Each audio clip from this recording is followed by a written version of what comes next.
Let me run for you how to untangle these relationships or how to untangle your life. You are already in that relationship. You are already in that marriage. What can I do? Or is this the way my life is going to just scatter? Is this the end of my life? No, it's not true. There are things to do. Are you following me? The first thing you must do is this.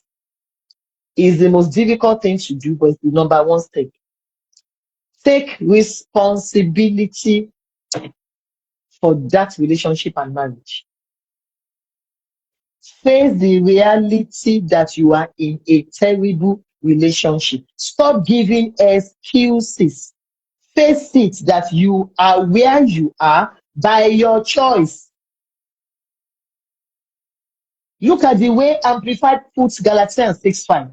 It says, each person will have to bear with patience his own burden of faults and shortcomings, for which he alone is responsible. So your first step is stop deceiving yourself. Stop hiding. Face it.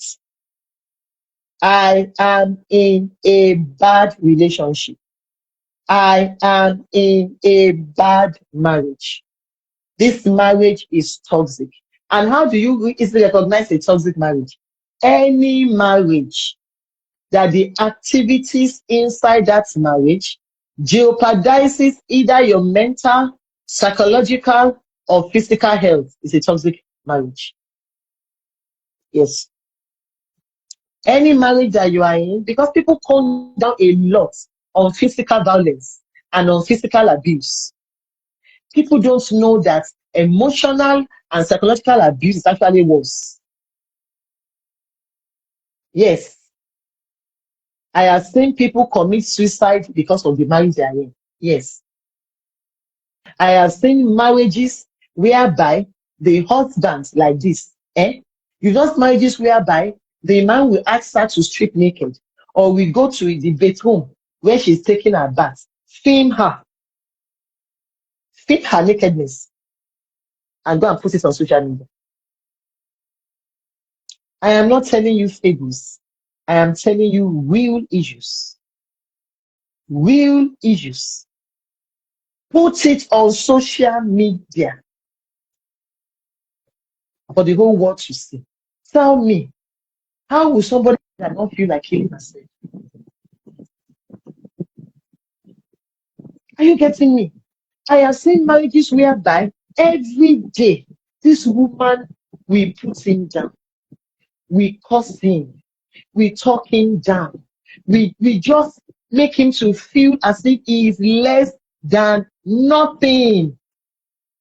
How do you look at a man and tell him you are brainless? Because you have two brains. One is lost, the other has gone to look for the lost one. How do you look at a man and tell him you are useless? What is good about you? There's nothing useful in your life. How can somebody be hearing that every day and not go mad? But listen, there are marriages like that. Yes, there are marriages whereby you met her as a plus size. You saw she was a size 18, no? You were the one that went to this size 18 or size 21. And you dated her, you married her. You now married her, and every day you body shame her. I say, look at you, amoeba, shapeless. Can't you do something about this, your big bum bum?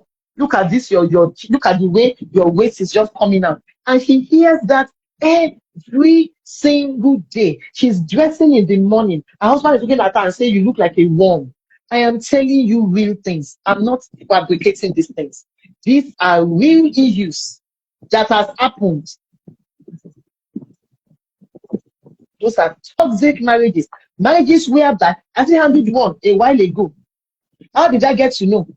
That is the 5th or 6th time she was going to treat sexually transmitted disease, STD. And the doctor she keeps going to happens to one of my sons in church. So after coming about 5 to 6 times, after this guy treated the last STD, he now told her, I said, madam, You have a problem. Your husband is your problem. But I cannot help you. I know somebody who can help you. Let me refer you to that person. He now refer that to you. A husband sleeps with anything in skirts. Yes, these are issues. So, number one, stop deceiving yourself. And if you're in a relationship that is a single relationship like that, take responsibility. Accept, look, this is my fault. I was the one that chose this, and this is a bad one. Two, accept that you are building on the wrong foundation, and you must deliberately repent and be ready to find out the right thing to do and do it. You see, listen, nobody can take that decision for you. You are the one that must take it. That look, I have built on the wrong foundation. If the foundation is destroyed, there's nothing the righteous can do. The Bible did not deny the fact that you are righteous. It says, no matter how righteous you are, if it's a wrong foundation you build upon, there's nothing you can do. So accept that I am building, if you're single, I'm building a wrong foundation. If you are married, this is the wrong foundation. Accept. And then repent. First go to God and ask for forgiveness. Say, Father, if I've been obeying you, if I've been listening to you, I will not be in the situation. I will not be here if I obeyed you. If I obeyed my mentors, if I obeyed my pastors, they warned me. They told me not to marry this man. They told me not to marry this lady. I remember the case then, many years ago. I did counseling for them. After the counseling, I told her, I sent a 2-page message to her. I told her not to marry that guy. And why? Very simple. Because when they were doing counseling with me in preparation for marriage, I observed that this lady does not want her husband's best friend to be the best man. She kept kicking against it. So I asked, I said, why don't you, under normal circumstances, it is the groom's best friend or his brother that is the best man. Why are you always kicking against the idea of this guy's best friend being his best man? And she said, Mommy, he knows why. I said, you tell me why. She said, during this relationship, his best friend wanted to sleep with him. So I asked, I said, did you tell him? She said, yes. I said, what did he say? She said he told her that he shouldn't worry. They will talk it out between themselves and sort it out. It's a man thing.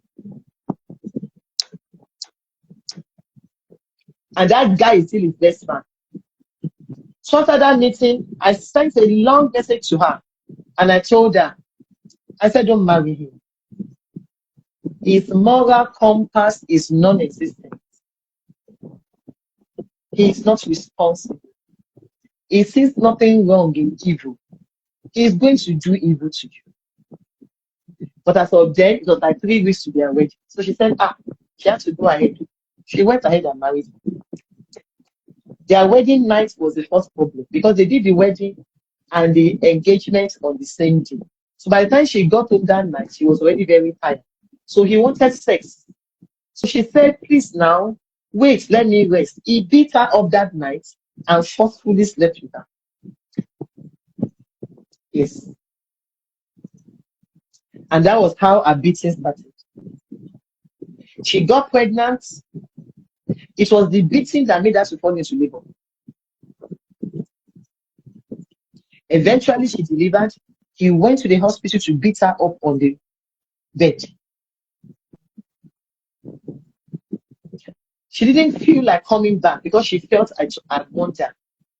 Until one of her friends called me and said, Mommy, you will be surprised that they will call you for this girl's funeral. They will kill her. And she's too ashamed to come back. Okay, so you are the one that will have to leave your own comfort zone and go and look for her, or they will kill her.